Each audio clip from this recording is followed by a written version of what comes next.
ओम नमो कपालिके चैतन्य गुरु कानिपनाथाय नमः। जय श्री महाकाल, जय माँ डाकनी, जय माँ तारा, जय माँ काली। सभी को जय माता दी। बात चल रही थी हमारी बात कर्ण पिचासनी के बारे में। कर्ण पिचासनी सिद्धि करने के लिए आपको एक तो जो वराह के जो दंत होते हैं वो जो ओरिजिनल होने चाहिए, जंगल के होने चाहिए। जंगल से ला करके उसको सिद्ध करके न उसको धारण करना चाहिए, ताकि आप वो ऐसा करने से कर्ण पिचासनी सिद्धि जल्दी प्राप्त होगी। अब आगे का अध्याय शुरू करते हैं योगिनी के बारे में। ये भूत डामर तंत्र में कभी आपने सुना होगा कि यह महाविद्या अत्यंत गुप्त और देवताओं के लिए दुर्लभ है। योगिनियाँ 64 प्रकार की है, 64 प्रकार की योगिनियाँ हैं। और योगिनियों की पूजा करके कुबेर भी धनपति बने थे। कुबेर भी कपालिक संप्रदाय से दीक्षित थे और उनकी जो पत्नी है उनको कहते हैं कुबेश्वरी। कुबेश्वरी वह कपालिक साधिका मानी गई है। इसमें प्रथम जो योगिनी होती है वो सुरसुंदरी, मनोहारा योगिनी, कामेश्वरी योगिनी, रति सुंदरी योगिनी, कनकावती योगिनी,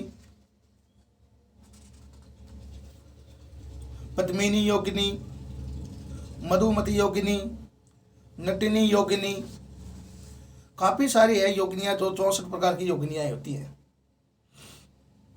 इनका आशीर्वाद मिल जाए वो बहुत बड़ा, यानी ये सोच लो आप शक्ति की उपासना सिद्ध हो गई, समझ लो आप। योगिनी सिद्ध करने का मतलब है माँ को प्रसन्न करना। जिसको योगिनी सिद्ध हो जाती है, डाकिनी सिद्ध हो जाती है, समझ लो उसको माँ काली के दर्शन हो गए किस्म के। फिर उनको काली माँ की भक्ति करने में बहुत ही आनंद आएगा और कभी उसको बाधा नहीं पड़ेगी और माँ जल्दी प्रसन्न होगी, सिद्धि भी जल्दी प्राप्त होगी। शक्ति उपासक जो भी होता है सभी को मैं एक ही बात कहना चाहूंगा कि कुंजिका मंत्र का पाठ करें, कुंजिका स्तोत्र का पाठ करें, ये सबसे अच्छी बातें हैं।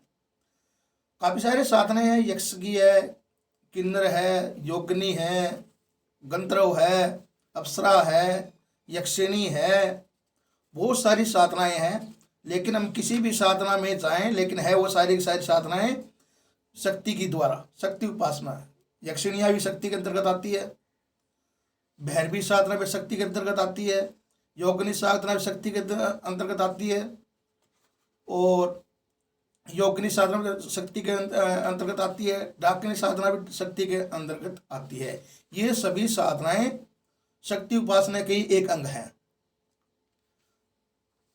फिर कभी मैं आपको बताऊंगा इसके बारे में, यक्षिणियों के बारे में, डाकिनियों के बारे में, अप्सराओं के बारे में, किन्नरों के बारे में, गंधर्वों के बारे में, भैरवियों के बारे में, ये इन देवियों के बारे में फिर कभी चर्चा करूंगा विस्तार से। ज़्यादा लंबी बात न करते हुए यही कहना चाहूँगा कि शक्ति जितने भी उपासक है वो सभी के सही माँ की पूजा करें और निम्न इत्र योनि की साधना कभी ना करें, उच्च कोटि की साधना करें, हमेशा के लिए ध्यान रखें। ठीक है, तो ज़्यादा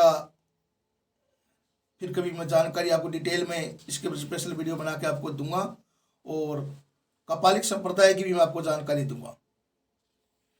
कपालिक संप्रदाय की और अघोर मार्ग की भी आपको जानकारी दूंगा इस यूट्यूब के ऊपर।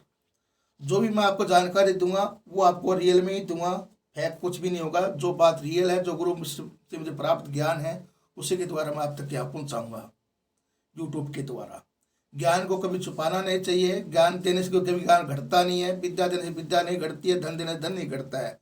जितना आप धन का दान करेंगे, जितना विद्या बांटेंगे, जितना ज्ञान बांटेंगे, आपका वो बढ़ोतरी होती चली जाएगी। उसको छुपाने से कुछ नहीं होता, ठीक है ना, छुपाने से कुछ नहीं होता। जिस दिन हम मर जाएंगे तो वो हमारे साथ लुप्त हो जाएगा, है ना। तो अगर हम आपके सामने शेयर करेंगे अपना ज्ञान, आपके सामने आपको बताएंगे, तो आपको भी नॉलेज होगा, ज्ञान की बढ़ोतरी होगी। ठीक है, तो चलता हूँ, आगे फिर मिलूंगा अगली वीडियो में। जय श्री महाकाल, जय माता दी की, जय माँ काली, जय माँ डाकनी, जय माँ तारा। ओम नमो कपालिके।